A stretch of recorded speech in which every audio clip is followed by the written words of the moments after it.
Yesu ashimwe. Gloire à Dieu. Ndabasuje mu izina rya Yesu. Je vous salue au nom de Jésus.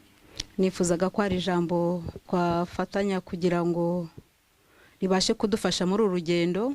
J'aimerais partager la parole qui peut nous aider dans son chemin. Mbere yuko dufatanya iryo jambo reka tubanze dushima Imana. Avant que nous partageons cette parole, on va d'abord remercier Dieu. Mana nziza, Mana y'urukundo, turagushimiye ko kugira neza, turagushimiye ko uri Imana ishoboye byose, turagushimiye ko ubuntu bwawe n'ubushobozi butuganza, icyubahiro kibi cyawe Yesu Kristo. Mwuka wera, ndagutumiye muri aka kanya, simba ari njye uvuga, ahubwo ubwira ubwoko bwawe icyo bukeneye kugira ngo rubashe kubohoka no kubasha kubana nawe muri uru rugendo rudatsinzwe n'umwanzi Satani. Ndabakweretse Mwami Yesu abazumva baza kumvira ijambo Yesu, ubane nawe Yesu Kristo w'i Nazareti. Amen. Amen. Ijambo nshaka ko turebaho ni ijambo rivuga ngo reka kwambuka iyo nyanja iri imbere yawe utayifitiye amakuru. Le thème d'aujourd'hui, c'est le thème qui dit: il ne faut pas traverser la mer qui est devant toi sans avoir les informations. Turarisanga mu gitabo cyo Kuva igice cya 11. On va aller dans Exode chapitre 11. Aho umugabo Mose Imana yamutumye kujya kuzana ubwoko bwayo muri Egiputa. Là où Moïse, Dieu l'a envoyé d'aller chercher son peuple en Égypte. Mose yagiye muri kiriya gihugu cya Egiputa, Imana yamuhaye amakuru yuko agomba kuvana buriya bwoko bwayo. Avant que Moïse parte en Égypte, Dieu lui avait donné toutes les informations de comment il va faire pour amener son peuple. Muri urwo rugendo bageze ku nyanja. Dans son voyage, ils sont arrivés à la mer. Ariko Imana yari izi yuko agomba kuyambutsa ubwoko bwayo. Mais Dieu savait bien que Moïse devait faire traverser son peuple. Nibwo umwami Farawo yashatse kubakurikira. C'est là où Pharaon a voulu les suivre. Ageze kuri iriya nyanja, lorsqu'il est arrivé à la mer, kubera ko atari afite amakuru, comme il n'avait pas les informations, ntago abashije kubasha gusubira inyuma. Donc Pharaon n'a pas pu reculer en arrière. Reka dusome iryo jambo. On va lire cette parole. Ni mu Kuva igice cya 14. Exode chapitre 14.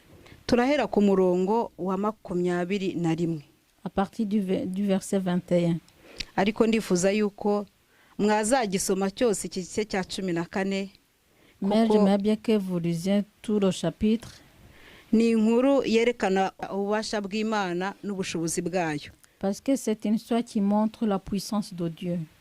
Reka dusome mu izina rya Yesu. Ngo Mose arambura ukuboko hejuru y'inyanja, Uwiteka ahuhisha umuyaga mwinshi uvuye iburasirazuba ijoro ryose, usubiza inyanja inyuma, amazi uyagabanyamo kabiri, maze hagati yaho yari ari hahinduka ubutaka bw'umutsi. Abisirayeli bajya mu nyanja hagati baca nko ku butaka, amazi ababera nk'inkike iburyo n'ibumoso. Abanyegiputa barabakurikira, amafarashi ya Farawo yose n'amagare ye n'abahetswe n'amafarashi be bijya mu nyanja hagati bibakurikiye. Mu gicuku cya nyuma, Uwiteka yitamuruye mu nkingi y'umuriro n'igicu, yitegereza ingabo z'Abanyegiputa bacikamo igikuba. Akura inziga ku magare yabo, ibituma akururika aruhishe cyane.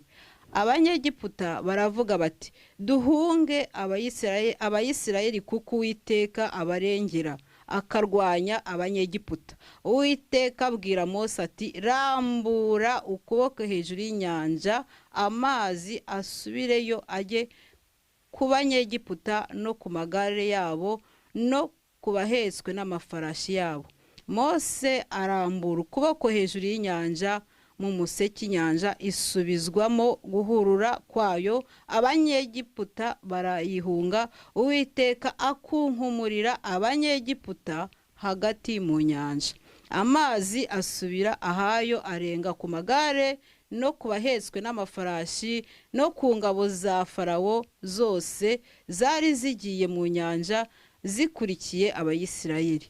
Ntiharokoka n'umwe muri bo, ariko Abayisirayeli bacaga hagati mu nyanja nko ku butaka, amazi ababera nk'inkike iburyo n'ibumoso.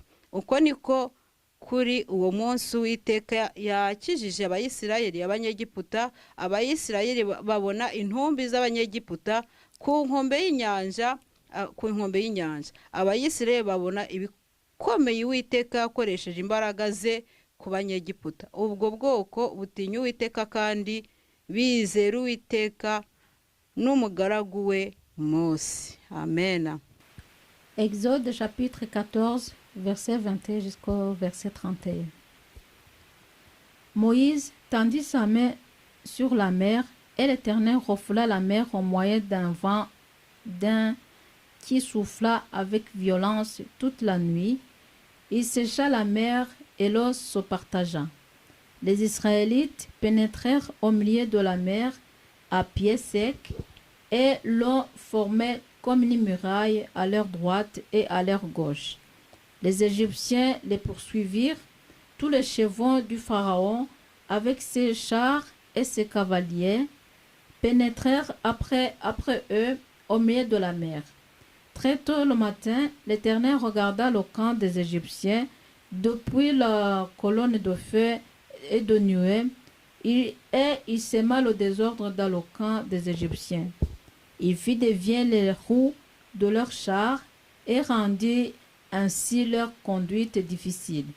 Les Égyptiens dirent alors: prenons la fuite devant Israël, car l'Éternel combat pour lui contre nous. L'Éternel dit à Moïse: tends ta main sur la mer, et l'eau reviendra sur les Égyptiens, sur leurs chars et leurs cavaliers. Moïse tendit sa main sur la mer. Vers le matin, le premier reprit sa place. La mer reprit sa place. Les Égyptiens prirent la fuite à son approche, mais l'Éternel les précipita au milieu de la mer. L'eau revint et couvrit les chars, les cavaliers et toute l'armée du Pharaon qui avait pénétré dans la mer après les Israélites. Il n'y eut pas un seul rescapé. Quant aux Israélites, ils marchèrent à pied sec au milieu de la mer, et l'eau formait comme une muraille à leur droite et à leur gauche. Ce jour-là, l'Éternel sauva Israël de la mer des Égyptiens. Et Israël vit les Égyptiens morts sur le rivage de la mer, et il vit la main puissante que l'Éternel avait dirigée contre les Égyptiens. Le peuple craignit l'Éternel, et il eut confiance en l'Éternel et à son serviteur Moïse. Amen. Iri jambo Imana irerekana imbaraga zayo no gukomera kwayo ku bantu bayo. Cette parole montre la puissance de Dieu sur son peuple. Imana yerekanye imbaraga ifite kuri Farawo. Dieu a manifesté sa puissance contre Pharaon. Niyo mpamvu nababwiye ko umutwe w'amagambo uvuga yuko reka kwambuka iyo nyanja yawe iri imbere yawe utayifitiye amakuru. C'est pourquoi je vous ai dit le thème de cette parole, qu'il ne faut pas traverser la mer qui est devant toi sans avoir les informations. Uyu mugabo Mose yari afite amakuru kandi hari uwo yari yizeye. Cet homme Moïse avait toutes les informations, et il avait quelqu'un à qui il faisait confiance. Ariwe data wa twese uri hejuru y'ibintu byose. Qui est le Dieu notre Père qui est au-dessus de tout. Yabwiye Mose ati rambura ukuboko kwawe hejuru y'amazi. Dieu a dit à Moïse: tends ton bras sur la mer. Amaze kukurambuka kurambura ukuboko hejuru y'iyo nyanja hazamo umuhanda. Lorsque Moïse a tendu son bras, la mer a été séparée. Bene data ni ibintu umuntu wese atabasha kumva, ariko Imana irashoboye, nta na kimwe kinaniye, kandi ku muntu wayo irwana urugamba kugira ngo imuneshereze. Bien aimé, c'est pas évident de comprendre cet événement qui a eu lieu au moment où Moïse tendait son bras sur la mer. Mais ce qui est juste, c'est que Dieu fait tout possible pour sauver son peuple. aba bayisirayeli barebaga inyanja iri imbere yabo noneho barebye ukuntu farawo aturutse inyuma ashaka kubagirira nabi. Lorsque les Israélites regardaient la mer, ils avaient peur, mais à ce moment-là aussi, ils voyaient comment les Égyptiens les approchaient. hagati yabo ntago bari bazi icyo gukora. Entre-temps, les Israélites ils n'avaient rien à faire, ils ne savaient pas quoi faire. ariko Mose yari akizi kubera ko hari uwo bari bavuganye nawe. Mais Moïse savait quoi faire parce qu'il avait parlé avec quelqu'un qui est Dieu Tout-Puissant. nawe ikibazo wicayemo aka kanya, ikibazo kiri imbere yawe, ikibazo waburiye igisubizo, nawe ukeneye kugira ngo umenye amakuru kugira ngo ubashe kugisohokamo. Toi aussi, les difficultés que tu es en train de traverser, tu as besoin des informations pour que tu puisses traverser ces difficultés. mu gihe cya kera Imana yohereje mu isezerano rya kera Imana yohereje Mose, ariko natwe mu isezerano rishya yatwohereje Yesu Kristo kugira ngo ajye atugezaho amakuru. Dans l'Ancien Testament, Dieu a envoyé Moïse, mais dans le Nouveau Testament, Dieu nous a envoyé Jésus pour que Jésus nous donne toutes les informations. Mwene data, nshuti y'umusaraba, ninde uri kugufasha mu bibazo waba ufite biri imbere yawe cyangwa se waba urimo kugira ngo ubashe kubisohokamo amahoro?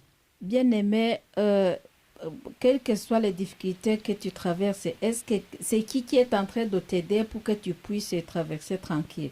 Ukeneye amakuru kugira ngo ubashe kunesha. Tu as besoin des informations pour que tu puisses gagner le combat. Farawo yari azi ko afite ubutwari n'ubushobozi bwose kubera ko yibwiraga ko ari umwami.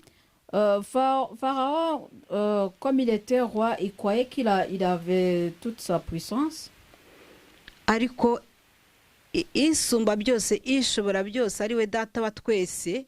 Mais le Dieu Tout-Puissant, notre Père, niwe ufite ijambo ku bwoko bwe yiremeye. C'est lui qui a le dernier mot sur son peuple qu'il a créé. Kuko ijambo riratubwira dusomye muri Zaburi 24 umurongo wa mbere ngo isi nibiyituye ngo n'iby'Uwiteka. Parce que la parole de Dieu nous dit, quand on lit dans Psaume 24 verset 1, que le monde et tout ce qu'il habite appartient à Dieu. Yesu abaho umugisha kandi abakomeze. Que Jésus vous bénisse et qui vous fortifie. Tugiye kureba ayandi magambo abandi bantu bari bafite amakuru. Nous allons voir encore d'autres paroles là où les gens avaient aussi les informations. Bari bafite amakuru ariko kubera ko bari bisunze isumba byose n'ishobora byose. Ils avaient les informations et le fait que aussi ils s'appuyaient sur le Dieu Tout-Puissant.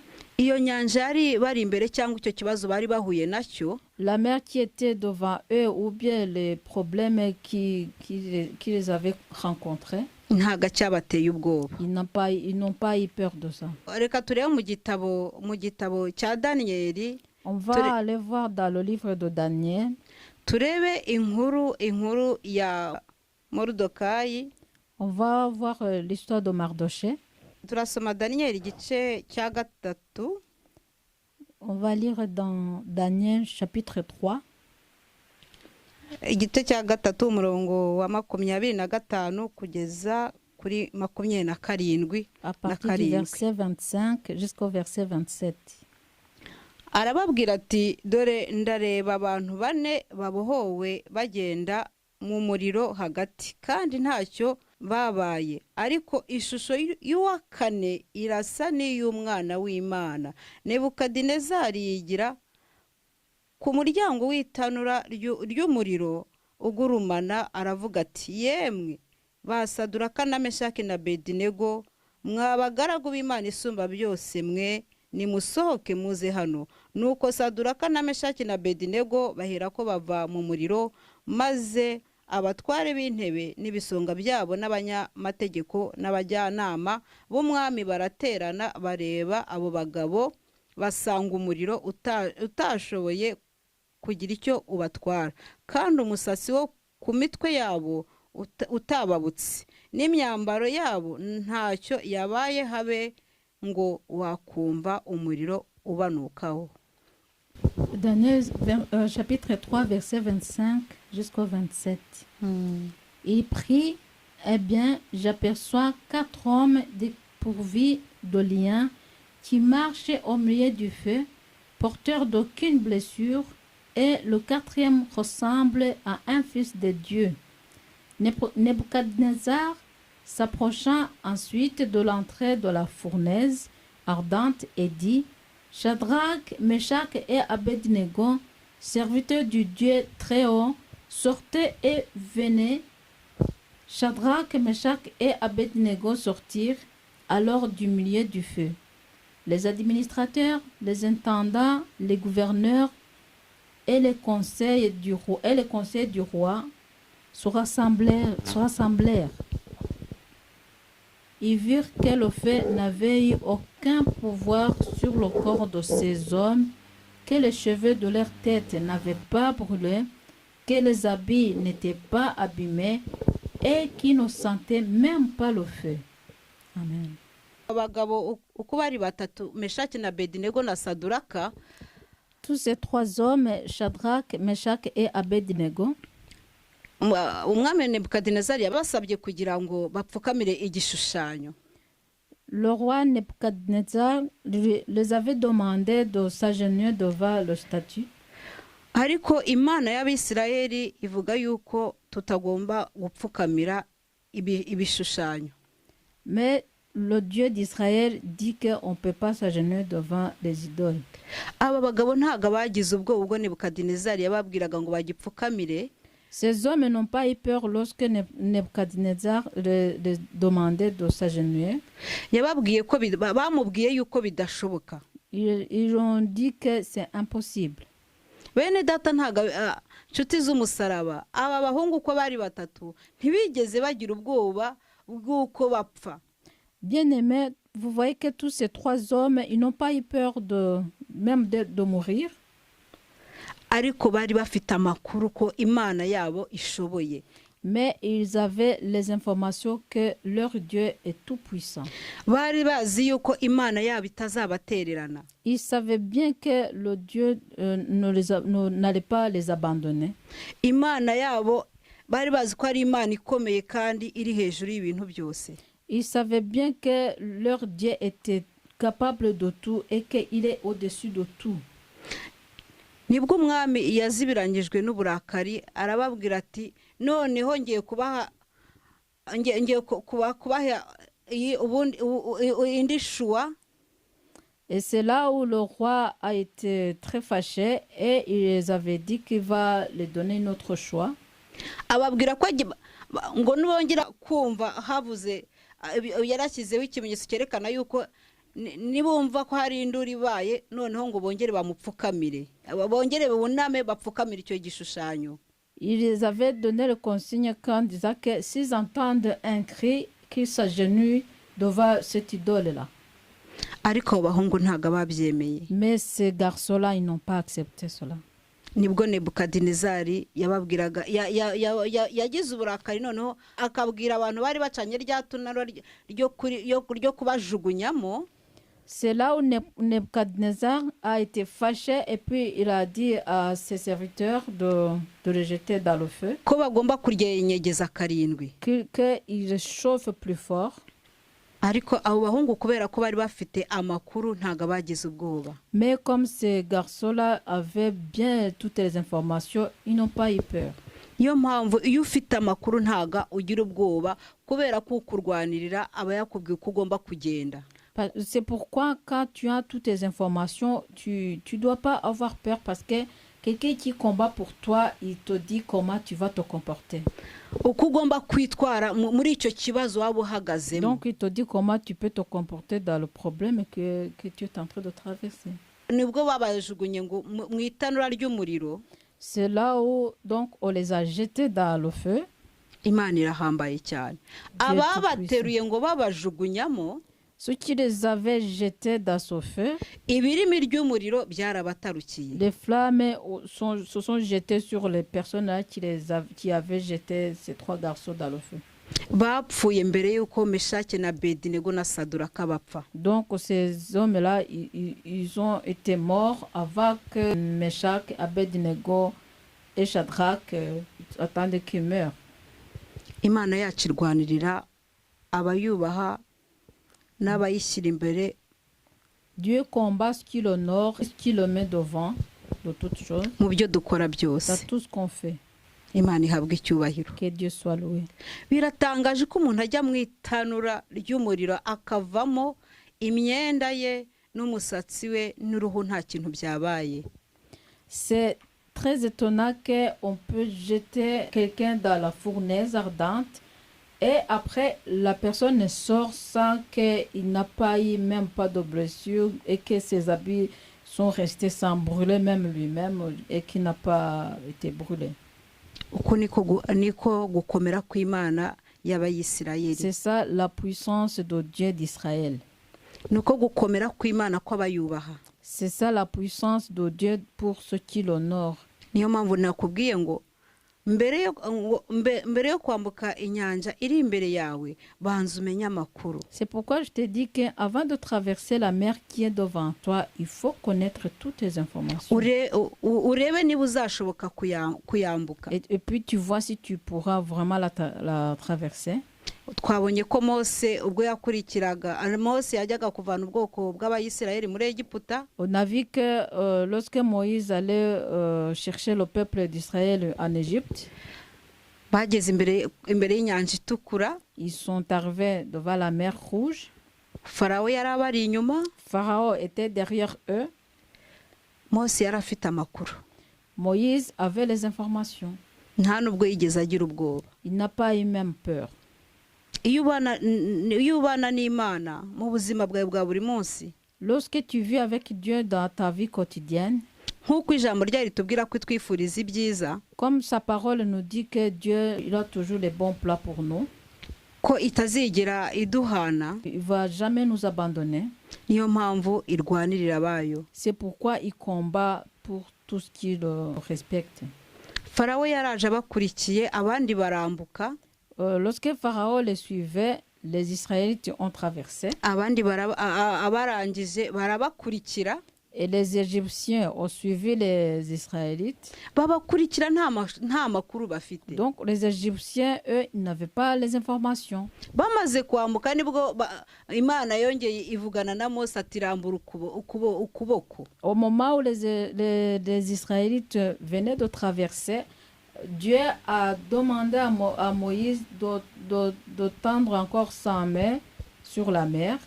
Irangije inyanja yo irangije b'Abanyegiputa kuko batari barangije bari bagezemo hagati amazi arangije arabatwikira. Donc lorsque Moïse a tendu sa main, l'eau s'est retrouvée encore et se rassemblée sur les Égyptiens. Et les Égyptiens ont mouru dans la mer.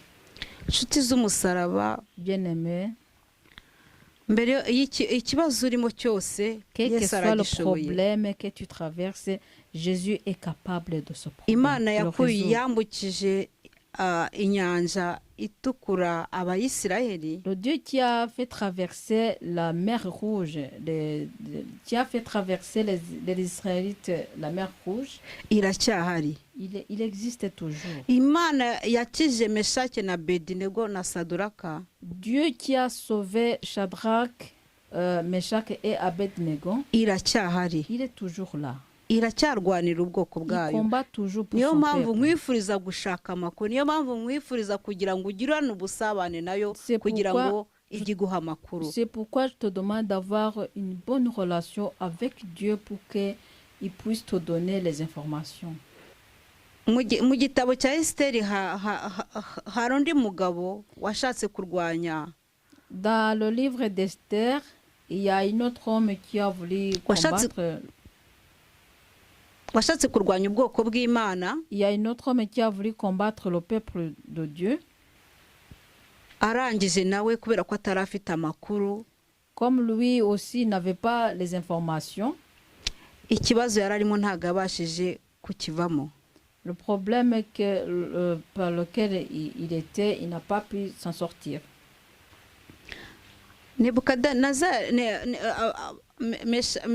Meshake na Abedinego na Saduraka Meshach, Shadrach et Abednego, bo bari baramenye Imana, bari bazi ukuntu Imana yabo ikomeye. eux, ils connaissaient leur Dieu, ils connaissaient la puissance de leur Dieu. Niyo mpamvu batigeze bagira ubwoba. C'est pourquoi ils n'ont pas eu peur. Icyo kibazo kiri imbere yawe ntaga kubera kuri kumwe na Yesu ntaga kwemera ko ugomba kugira ubwoba. Le problème qui est devant toi, le fait que tu es avec Jésus, tu ne dois pas avoir peur. Kuko ni Imana ishoboye, Parce que c'est un Dieu qui est capable. ni Imana iri hejuru y'ibintu byose, C'est un Dieu qui est au-dessus de toutes choses. ni Imana itaneshwa. C'est un Dieu qui a vaincu toutes choses. Morudokayi na Hamani Mardoché et Haman, turabibona mu gitabo cya Esiteri, on voit ces deux hommes dans le livre d'Esther. tuhasome mu izina rya Yesu. Ni igice cya 7, Esther chapitre 7, turasoma igice cya 7 umurongo wa 8 kugeza ku 10. Esther chapitre 7 verset 8 jusqu'à 10. Hanyuma umwami agaruka ava mu murima w'ubwami, yinjira mu nzu y'inkera, asanga Hamani yikubise ku gisasiro aho Esiteri yari ari. Umwami ahera ko aravuga ati, mbese agiye no gufatira umwamikazi mu nzu aho ndora?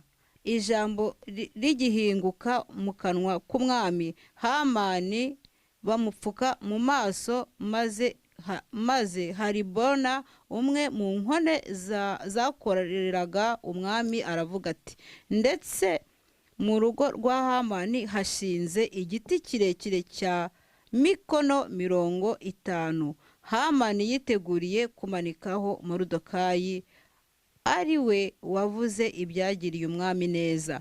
Umwami arategeka ati, abe ari cyo mumamanikaho. Nuko Hamani bamumanika ku giti yiteguriye Morudokayi, maze uburakari bw'umwami buracogora. À ce retour du jardin du palais, en pénétrant dans la salle de banquet, le roi le trouva affalé contre le siège occupé par Esther, et il dit, ira-t-il jusqu'à violer la reine en ma présence dans le palais? Dès que cette parole fut sortie de la bouche du roi, on recouvrit le visage d'Aman. Arbona, l'un des eunuques, dit alors devant le roi, il y a une potence préparée par Haman à l'intention de Mardoché, celui qui avait parlé pour le bien du roi. Elle est dressée dans la maison d'Aman et fait 25 mètres de haut. Le roi ordonna, pendez-y donc Haman. Ainsi on pendit Haman à la potence qu'il avait préparée pour Mardoché, et la colère du roi s'apaisa. Hamani yashatse kurwanya ubwoko bw'Imana. Ndabifuriza kugisoma guhera ku gice cyose cya 7. J'aimerais bien que vous lisiez tout ce chapitre 7. Ikintu yazizaga Morudokayi ngo nuko atamupfukamiraga. Ici, Hamani a voulu combattre le peuple de Dieu, surtout Mardoché, parce que il était en colère contre lui, parce que Mardoché ne voulait pas s'agenouiller devant lui.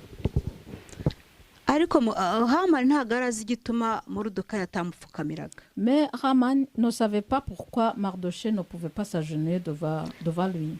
Imana y'Abayisirayeli tubwira yuko nta yindi Mana iriho, nta niyizahoraho, nta niyigeze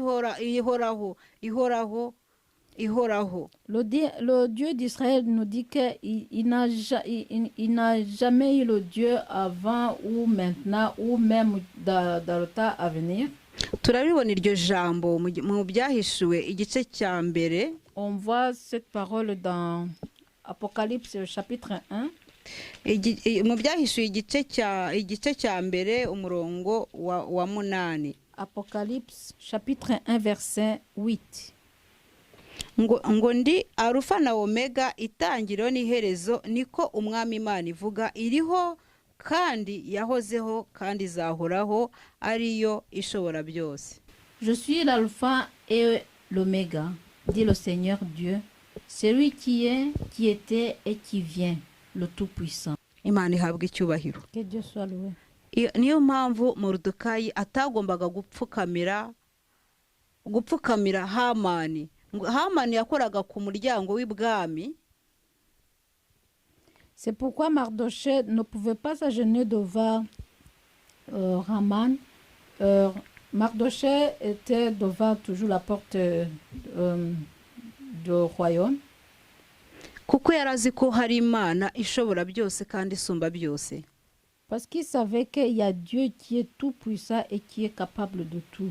Yari afite amakuru ko hari Imana igomba kumurwanira kandi ikamukura muri icyo kibazo. Mardochée avait les informations qu'il y a un Dieu qui combat pour lui et qui va le sortir de ce problème. Yari azi ko azasohoka muri icyo kibazo. Il savait bien qu'il allait s'en sortir. Nawe ikibazo waba urimo nshuti y'umusaraba. Toi aussi, quel que soit le problème que tu as, icyo kibazo kiri imbere yawe gituma utaryama udasinzira, le problème qui est devant toi qui t'empêche de dormir, egera umwami wawe Yesu Kristo agufashe. Approche à Jésus, il va t'aider. Yesu yicaye ku ntebe y'imbabazi. Jésus est assis sur le trône de miséricorde kugira ngo aruhure abarushye n'abaremerewe. pour qu'il puisse aider les gens qui sont accablés et fatigués. Moridekayi nta kintu yari ashoboye. Mardochée ne pouvait rien faire. Icyo yakoze nuko yasenze Imana y'Abisirayeli. Tout ce qu'il a fait, c'est qu'il a prié le Dieu d'Israël. Irangije iramutabara. Et le Dieu d'Israël il est venu à son secours. Niyo mpamvu atatinye Hamani. C'est pourquoi Mardochée n'a pas eu peur de Haman. Hamani nawe ararakara cyane. Haman a été fâché contre Mardochée. Yumva ko afite ubushobozi. Il croyait qu'il avait vraiment le pouvoir. Yusomye kino gitabo cya Esteri ubona ko Hamani yakurikiraga umwami. Lorsque tu lis le livre d'Esther, tu vois que le monsieur Haman, c'est lui qui secondait le roi. Ariko nta muntu uri hano munsi y'ijuru ufite ububasha n'ubushobozi bwose. Mais il y a personne qui existe sur cette terre qui peut avoir toute la capacité de faire tout ce qu'il veut faire. Niyo mpamvu Imana itubwira ko ari itangiriro ari n'iherezo. C'est pourquoi Dieu nous dit que c'est lui Alpha et Oméga. Iriho, il existe, yahozeho, il est où il était, kandi izahoraho. Donc il était, il est et il sera. Ishoboye byose. Il est capable de tout. Il est tout puissant. Ntiwihebe mu kibazo waba uhagazemo. Il faut pas t'inquiéter quel que soit le problème. Yesu arahari kugira ngo agufashe. Jésus est là pour t'aider. Yakijije Moridekayi. Celui qui a sauvé Mardochée. Yakije Abednego na Sadraka na Meshaki. Celui qui a sauvé Abednego, Shadrach et Meshach.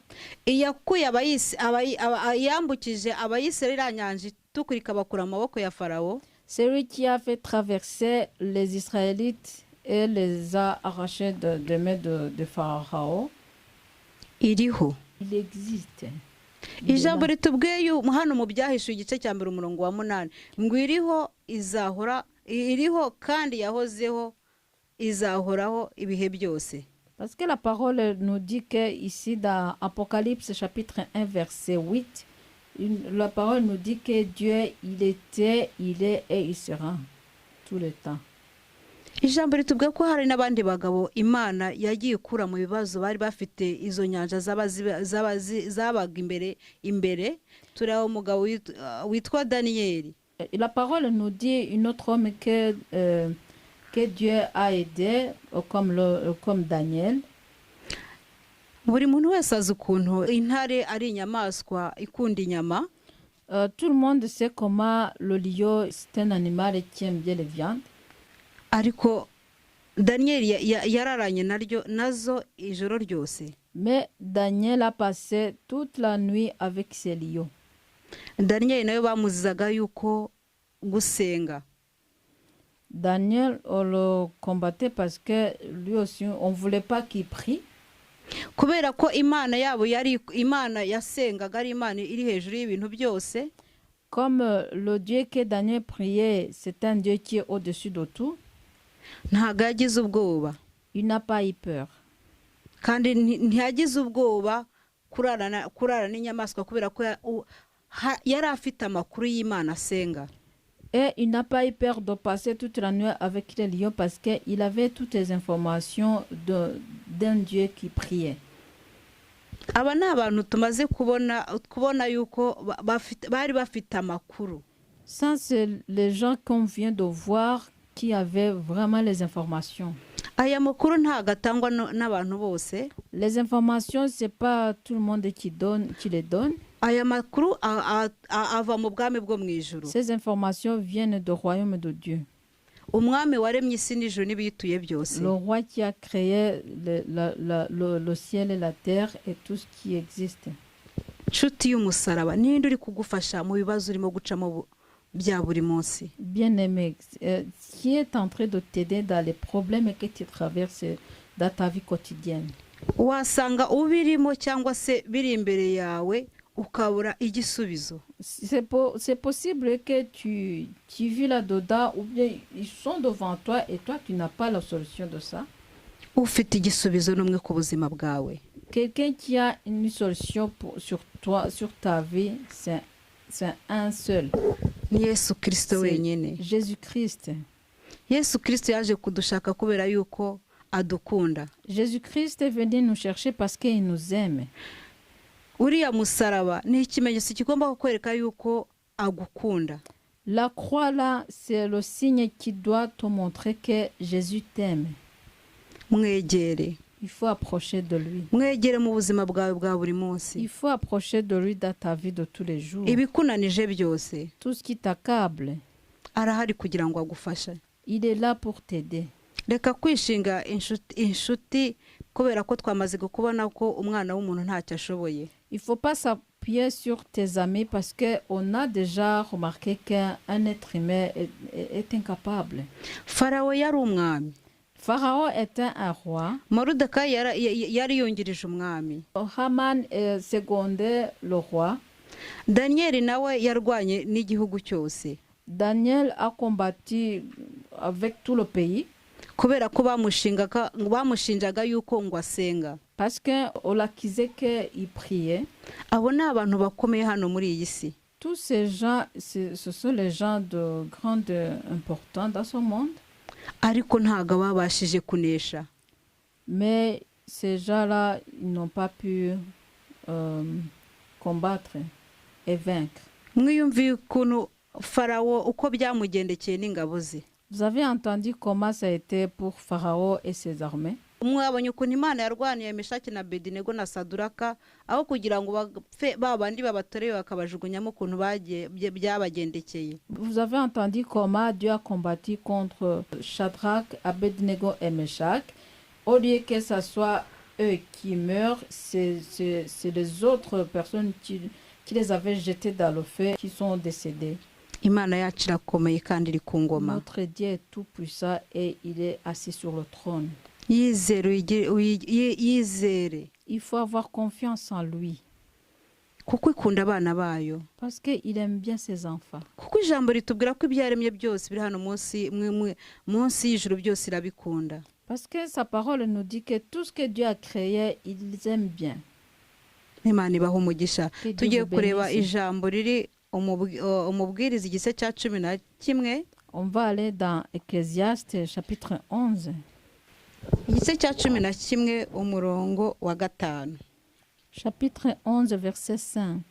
uko utazi inzira y'umuyaga iyo ariyo ngo cyangwa uko amagufa akurira mu nda y'utwite niko utazi imirimo y'Imana ikora byose. Tu ne sais pas quel parcours le vent suit ni comment les os se forment dans le ventre de la femme enceinte, de même tu ne connais pas l'œuvre de Dieu, l'auteur de tout ce qui existe. Amen. amen. Nk'uko utazi umuyaga aho uturuka Comme tu ne connais pas d'où vient le vent, cyangwa utazi igikuza amagufa y'umwana uri mu nda y'umugore utwite, comme tu ne connais pas non plus comment les os se forment dans le ventre d'une femme enceinte, niko utazi imirimo y'Imana ikora byose. c'est comme ça que tu ne connais pas les œuvres de Dieu qui fait tout. Imana yacu iri ku ngoma kandi iraturwanirira. Notre Dieu est assis sur le trône et il combat pour nous. Urasabwa kuyizera nshuti y'umusaraba. Ça te demande d'avoir la foi en lui. Mwene data yizere. Bien-aimé, il faut avoir la foi en Nguko lui. utazi aho umuyaga, tubona twese umuyaga uhuha. Nous voyons tous le vent souffle. Ntituzi iyo uva n'aho werekeza. On ne sait pas d'où vient le vent, où il va. Uko utazi igikuza umwana uri mu nda ya, utazi amagufa y'umwana wawe ukuntu akora ari mu nda. Comme tu ne sais pas comment les os de ton enfant se forment au moment où il est dans le ventre de sa mère, niko utazi ikibazo urimo uko uzagisohokamo. c'est comme ça que tu ne connais pas comment tu vas t'en sortir de ton problème. Imana irakwibwira ko byose bishoboye. Dieu te dit qu'il est capable de tout. Ntacyo twebwe dushoboye, nta nicyo twakwibashisha tutari kumwe n'umwami wacu Yesu Kristo. Nous, on est incapables et on ne peut même rien faire si on n'est pas avec notre roi Seigneur Jésus-Christ. Ikibazo urimo cyose gishyire Quel que soit le Yesu. problème que tu as, donne-le à Jésus. Niba umwemera nk'umwami n'umukiza mu buzima bwawe bwa buri munsi, Si tu le crois comme ton sauveur, ton Seigneur dans ta vie de tous les jours, niwe ufite kuguha amakuru. c'est lui qui doit te donner les informations. Mu gihe cya kera amakuru abayisiraheli ajya gushaka abayisiraheli muri Egiputa, Imana yari yamuhagurukije yamuhaye amakuru. À l'époque, au moment où Moïse allait chercher le peuple de Dieu en Égypte, Dieu lui avait donné toutes les informations. Niyo mpamvu natwe muri iki gihe cya none, C'est pourquoi nous aussi, dans nos jours, ufite kuduha amakuru ni Yesu Kristo. quelqu'un qui doit nous donner les informations, c'est Jésus-Christ. Yagiriye kuri uriya musaraba akwereka ikimenyetso cy'urukundo agukunda. Il est allé à cette croix-là pour te montrer le signe de l'amour qu'il t'aime. Nyuma y'iminsi itatu, ku munsi wa gatatu arazuka, ubu yicaye iburyo bwa Data. Le troisième jour, il est ressuscité et maintenant il est assis à la droite de notre Père. Aragukeneye kugira ngo mugirane ikiganiro. Il a besoin de toi pour que vous ayez une conversation. Aragukeneye kugira ngo agufashe. Il a besoin de toi pour qu'il t'aide. Aragukeneye ibikuremerere kugira ngo abigukureho akuruhuke. Il a besoin de toi pour prendre toutes tes fardons afin que toi tu sois bien reposé. Nta muntu hano munsi y'ijuru ushobora kukuruhura. Il n'y a personne dans ce monde qui peut te faire reposer Usibye Yesu wenyine. à part Jésus-Christ. Nta muntu ushobora kumva ububabare bw'ikibazo waba ufite. Il n'y a personne qui peut sentir la souffrance de ton problème Usibye Yesu wenyine. sauf Jésus-Christ. Niyo mpamvu mugusaba C'est pourquoi je te demande kugira ngo umwegere pour agufashe. que tu approches de lui afin qu'il puisse t'aider. Kandi n'ikiruta ibindi byose nuko akwifuriza iherezo ryiza. Et en plus de tout ça, c'est qu'il il souhaite que tu auras une vie éternelle. Ijambo riratubwira muri Zaburi ko ikoreze Uwiteka imirimo yawe yose kuko irabishoboye. La parole de Dieu nous dit dans le psaume que tu donnes tout à Dieu parce qu'il est capable de tout porter. Reka turisome iryo jambo riraboneka muri Zaburi 37 umurongo wa 5. C'est dans le psaume chapitre 37 verset 5. Ikoreze Uwiteka urugendo rwawe rwose, abe ari we wiringira nawe azabisohoza.